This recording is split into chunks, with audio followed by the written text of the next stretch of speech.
స్నేహితులతో కలిసి మద్యం తాగేందుకు వెళ్లి కేసీ కెనాల్ కాల్వలో శవమై కనిపించిన సిద్ధయ్య మిస్టరీ కేసును పోలీసులు ఛేదించారు. సిద్ధయ్యది ఆత్మహత్య కాదు, హత్య అని, అక్రమ సంబంధమే సిద్ధయ్య హత్యకు కారణమని పోలీసుల విచారణలో వెల్లడైంది. ఈ హత్య కేసులో ఇద్దరు ముద్దాయిలను అరెస్ట్ చేసి పోలీసులు రిమాండ్కు తరలించారు. నంద్యాల జిల్లా పాములపాడు మండలం ఎర్రగూడూరు గ్రామానికి చెందిన సిద్ధయ్య లారీ డ్రైవర్లుగా పనిచేస్తూ జీవనం సాగించేవారు. అయితే ఈ నెల 14వ తేదీన మధ్యాహ్నం సిద్ధయ్య స్నేహితులతో కలిసి మద్యం తాగేందుకు వెళ్లి మళ్ళీ ఇంటికి తిరిగి రాకపోవడంతో అనుమానం వచ్చిన భార్య శివమ్మ పాములపాడు పోలీస్ స్టేషన్లో ఫిర్యాదు చేసింది. భార్య ఫిర్యాదు మేరకు మొదట అనుమానాస్పద మృతిగా పోలీసులు కేసు నమోదు చేస్తున్నారు. సిద్ధయ్య కోసం గాలింపు చర్యలు చేపడుతూ ఉండగా జూపాడు బంగ్లా మండలం తుడిచెర్ల సమీపంలో కేసీ కాలువలో మృతదేహం ఉన్నట్లు గుర్తించారు. అయితే సిద్ధయ్య ఒంటిపై గాయాలు ఉండడంతో అనుమానం వచ్చిన పోలీసులు పోస్టుమార్టం ఆధారంగా నిర్ధారించారు. దీంతో పోలీసులు ఆ దిశగా విచారణ ముమ్మరం చేశారు. సురేష్, అశోక్ అనే ఇద్దరు అనుమానితులను అదుపులోకి తీసుకుని విచారించగా తామే సిద్ధయ్యను హత్య చేసినట్లుగా ఒప్పుకున్నారు.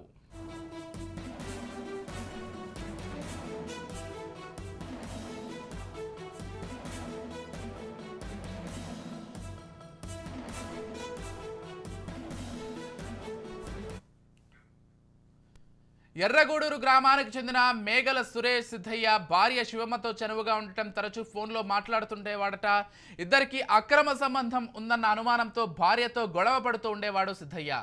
అయితే ఈ విషయం తెలిసిన సురేష్ అనే అదే గ్రామానికి చెందిన మరో ఇద్దరితో కలిసి మద్యం సేవించేందుకు వెళ్లారు. సిద్ధయ్యను తీసుకెళ్లి గొడవ పడుతూ బండరాయితో కొట్టి కెనాల్లో వేయడం జరిగిందని విచారణలో వెల్లడైందని డీఎస్పీ తెలిపారు. ఈ మేరకు కేసు నమోదు చేసుకుని సురేష్, సుంకేశుల, అశోక్ కుమార్లను పలు సెక్షన్ల కింద కేసు నమోదు చేసి రిమాండ్కు తరలించినట్లు పోలీసులు తెలిపారు.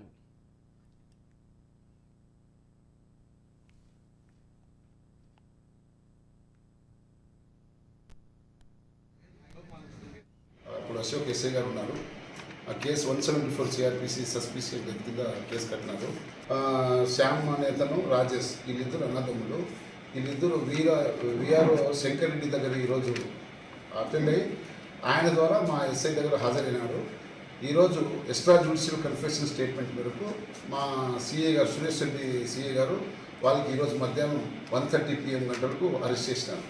ఈ అనాథములు ఇద్దరు ఒక ప్లాన్ ప్రకారము అతనికి మందు తాగదమ్మని బండిలో బైక్లో తీసుకొని పోయి రాయితో కొట్టి హెడ్ ఇంజరీ చేసి అతనికి మళ్ళీ ఇతను కేసీ కెనాల్లో పడిపోయి చనిపోయినట్లు జనాల్లో ఒక మెసేజ్ చేయాలనే ఒక ఆలోచనతో ఆయన బట్టలన్నీ తీసేసి అక్కడే 1 కిలోమీటర్ దూరంలో ఆయన బట్టలన్నీ పెట్రోల్ పోసి కాల్చేసి బట్టలు లేకుండా బాడీని ఎత్తి కెనాల్లో వేసేసినారు.